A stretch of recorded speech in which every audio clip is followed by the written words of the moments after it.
West and No, West. I like morning. Sports medicine. Have you made a decision yet on Sunday's pitches? No, I haven't actually. There's a lot of live BPs today, so we'll probably map it out in the probably tomorrow morning. We'll map it out and we'll go from there.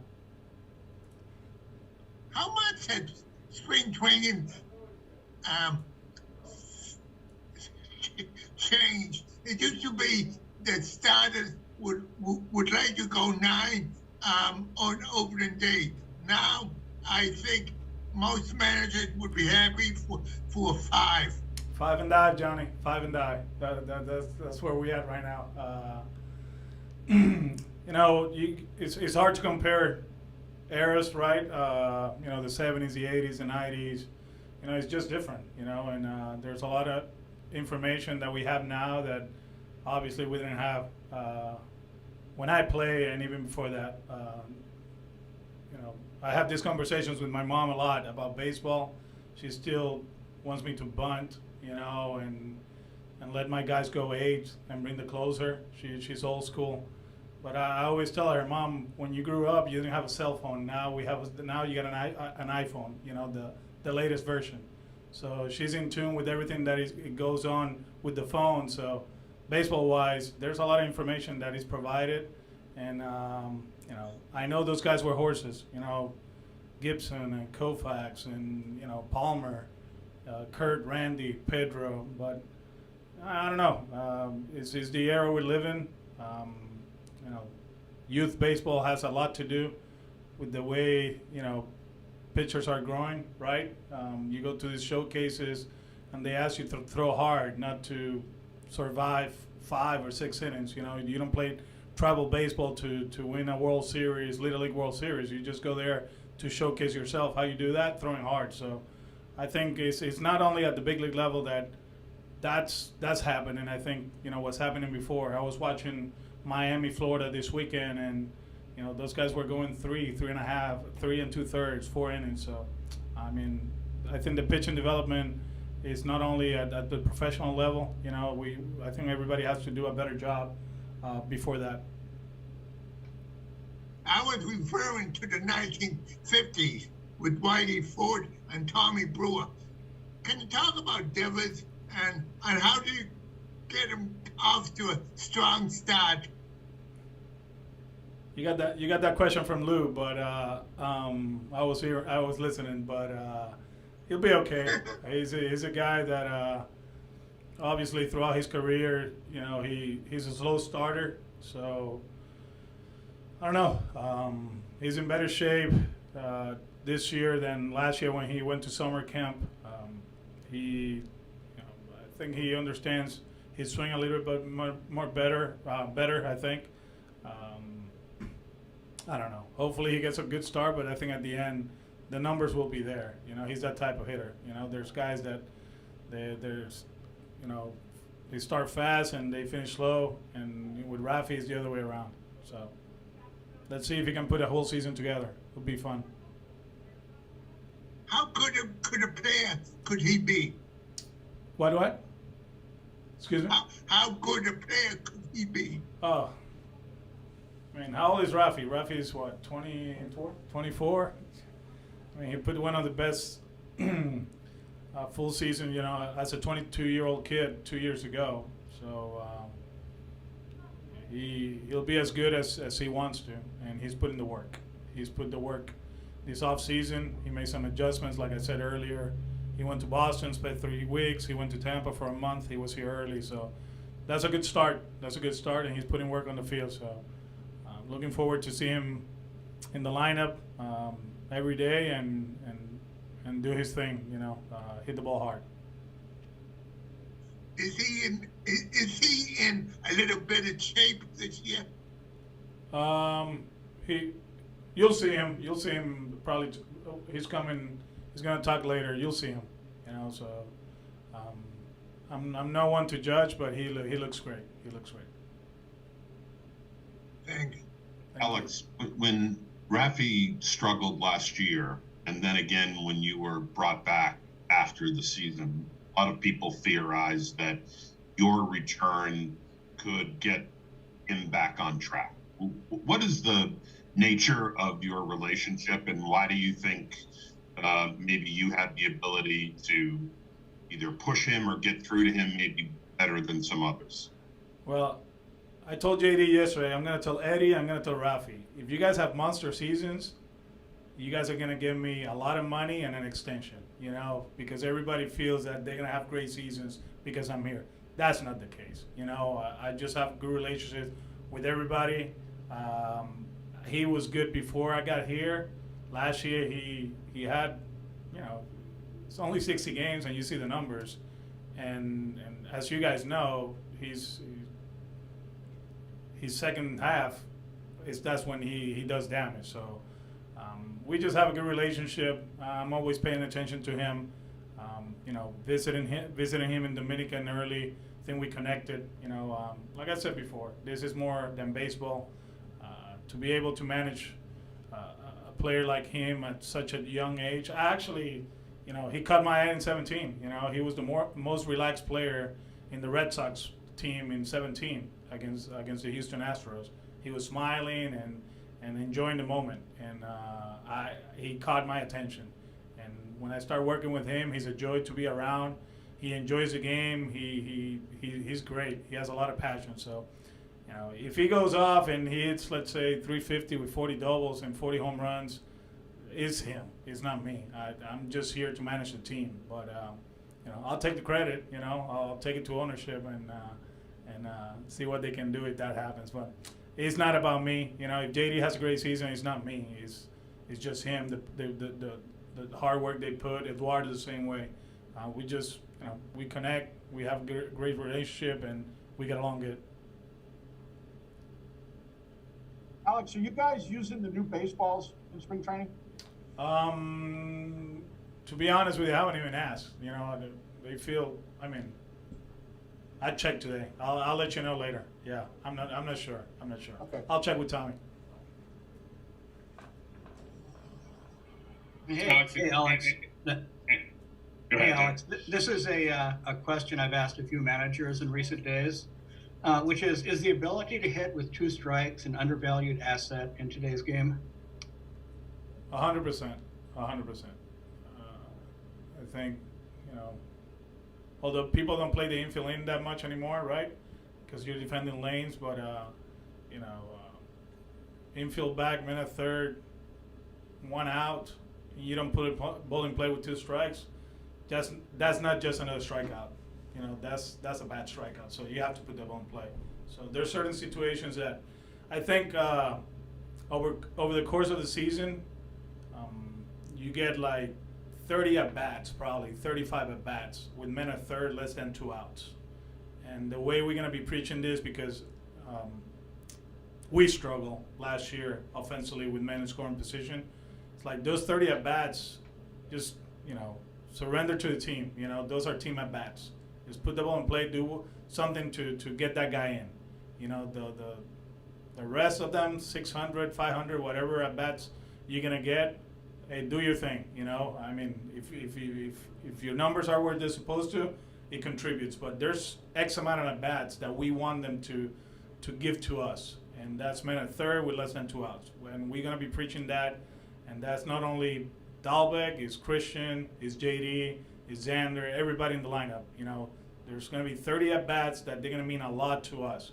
And that's going to be the difference between probably winning 84 games or 94 games. And 10-game difference, you know, it's a lot in this division. It's a lot in the American League. So, yeah, the value of putting the ball in play, you know, is not talked too much, and that's something that we want. Alex, in your mind, how many spots in the bullpen are up for grabs this spring? Chris, man, I don't know. I really don't know. I know there's a lot of guys that I have to see personally. I want to learn from them, but all depends how we're gonna go with the roster as far as position players too. As you guys know, we're gonna be very versatile soon, more versatile than we are right now. And that's going to be great for us.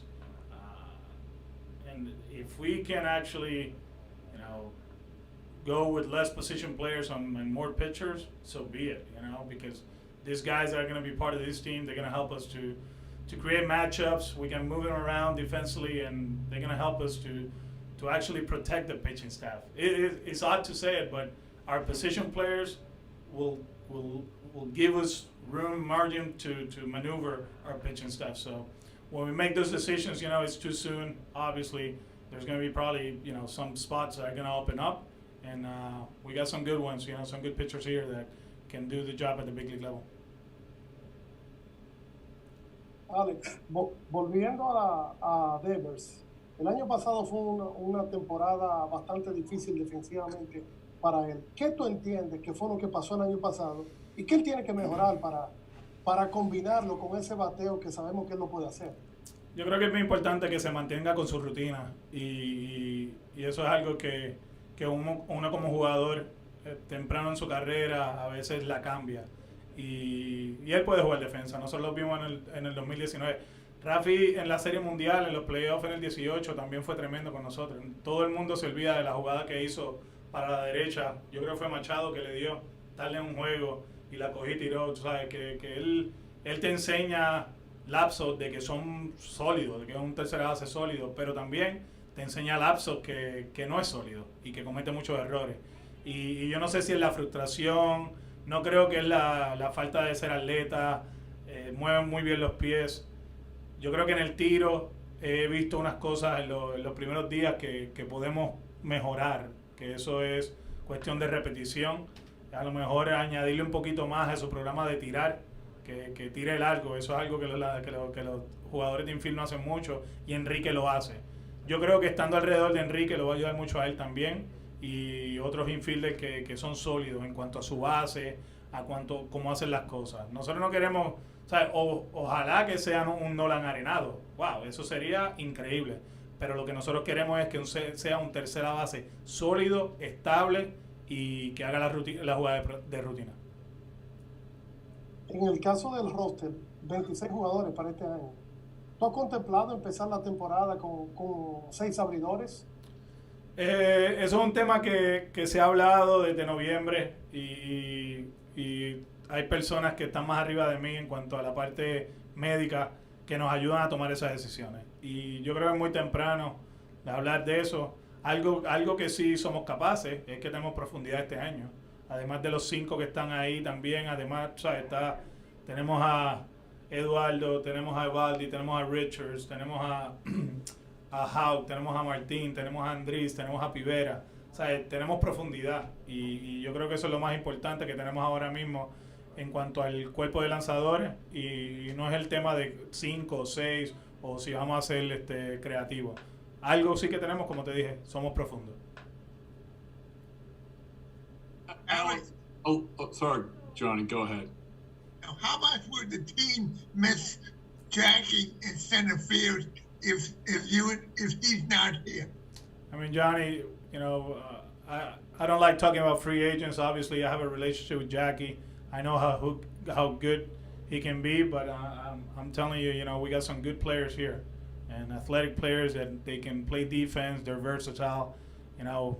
We have a good group of guys here. It's not fair for me to talk about a guy that he's a free agent now and not talk about my players.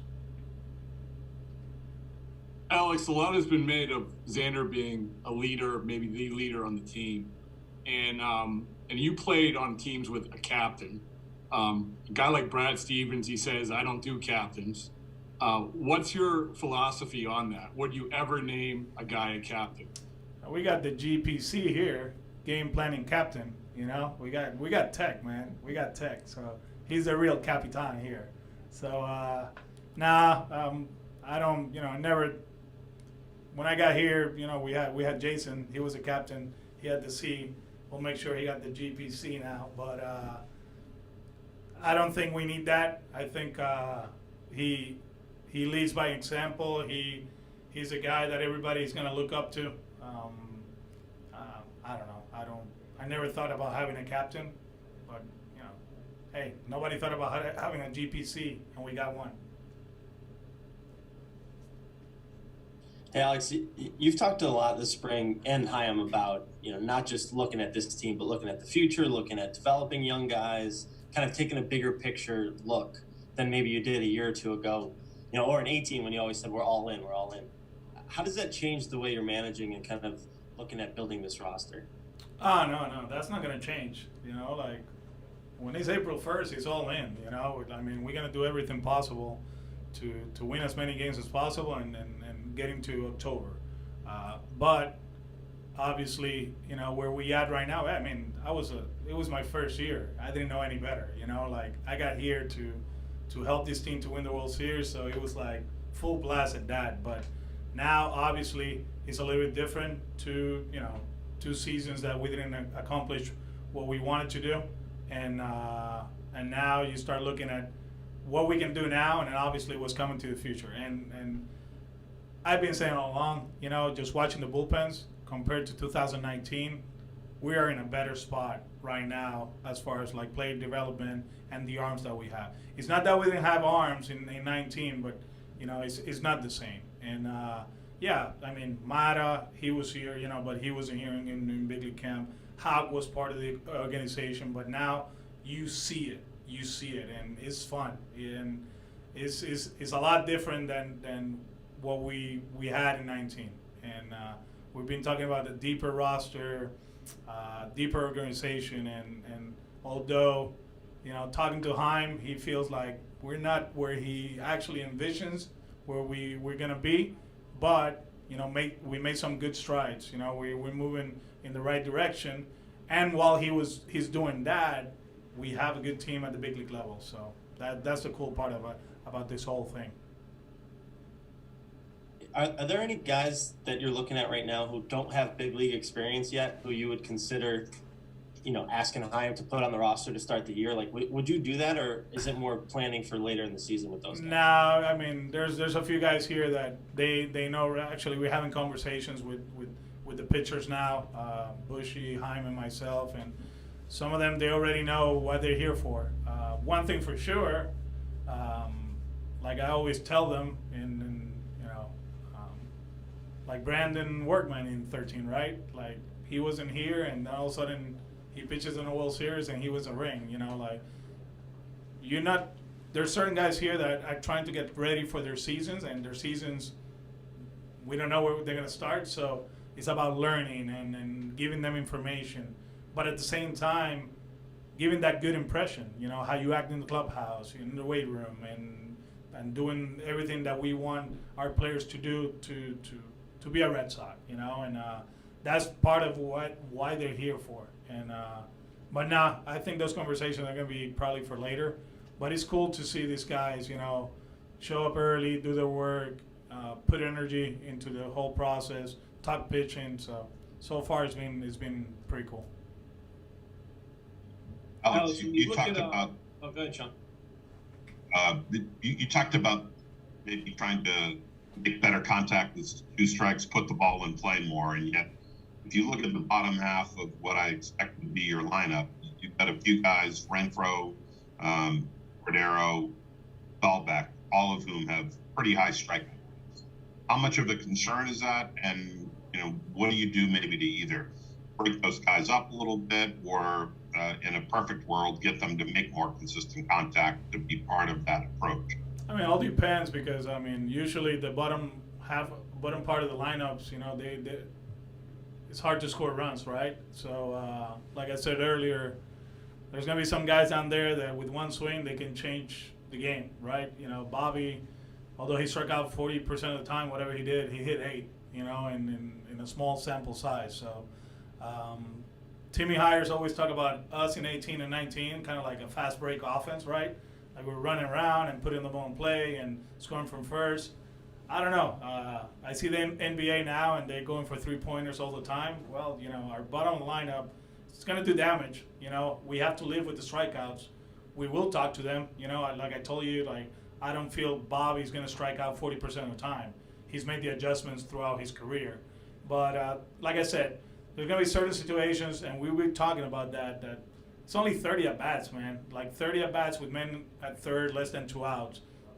all you have to do is put the ball in play, and good things might happen. So give us those 30 at-bats to the team, and then do whatever you do with the rest of them, and we're going to be in a good spot. But, yeah, it's something that, you think about it. Yeah, I mean, the homers are great, but if there's traffic out there and we're striking out a lot, it's not going to be fun. But hopefully we can make adjustments and put them in play and make it fun. Make that fast break offense come again.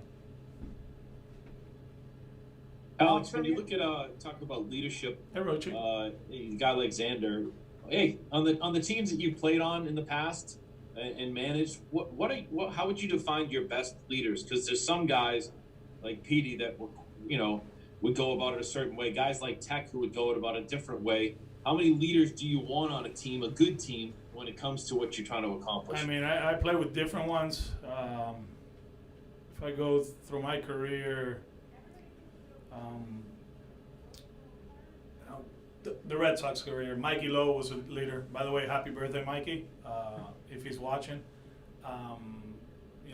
Great guy in the clubhouse. Not only, he was very consistent on the field, but in the clubhouse, he was a bridge guy, bilingual, connected with everybody, was able to talk to everybody, but not too loud. Jason, just his presence. I mean, I keep telling people here that people are afraid of Jason, like you see him and you're like, oh God, like that's Jason Veritek, you better do it right. You guys might laugh, Manny Ramirez, he was a leader, This guy will show up in the gym at 10 in the morning, go to the batting cage at 11. He will drag people to do that. All of a sudden, you have 4 or 5 guys doing that, the whole season of a championship team, in 2007. David, he was a leader on his own way, with more flow, right? Like there's not a spotlight that he doesn't like, and it's not like spotlight that, he produced it at. So there were different ones. So you don't have to be vocal. Petey, with time, I think Petey became a leader after we left. We'll make sure, when we play together, we will tell him to shut up instead of speak up, But I think he became vocal. He was great with you guys as far as like being positive, with the team. So there's different kinds of leaders, and right now with Xander, you can see he's talking a little bit more. He won't be, loud or he's not gonna call himself the Laser Show, but he's a guy that, as he likes to win. He got here in 13, he won. He was amazing in 18, and when you get called up to the big leagues and you win right away, that's all you know. And I bet last year, we haven't talked about it, but I bet last year was very hard on him, and he doesn't want to go through that again. Alex, any updates on the guys who aren't here yet? No, you know what? I got here early. They're gonna start coming in probably from 2:00 on, but we'll have a meeting. But I think we should have a few things over the course of the day. And I also, Johnny, wait. I also noticed you have a Baldy pitching twice today. Up and down. It's more advanced in terms of, yeah. I mean, we're gonna create balance. It's a different year, but he's ahead of some guys. I think Richards is gonna do the same thing again. Like I said, different years. Every year is something different, and medical wise, we map it out. It's not that we're gonna rush these guys into pitching 8 innings right away, but they're in a good spot right now. So Nate is gonna go up and down today. Richards is gonna do it tomorrow, and probably so on, to start catching up. Thank you. Any word on the Japanese player? When might Hiro? we see him? Hiro Sawamura? Nothing yet. Nothing yet. Nothing to announce. Thank you. Alex, you talked about the Xander coming up at a time when they were winning and knowing only that. In that sense, coming off of last year, is it good to have guys who came in, Enrique, Ottavino, Richards, who came from teams that did win last year, to kind of keep that presence in the clubhouse of guys who are used to winning? It's always good. It's always good. They didn't go through what this organization went through last year. So I think when you have guys that been in winning situations is always helpful. We got some young guys that can benefit from their experience. So you know, I like the fact that they were part of winning teams and they're here with us.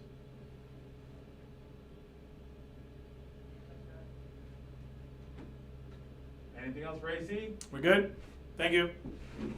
Thank you.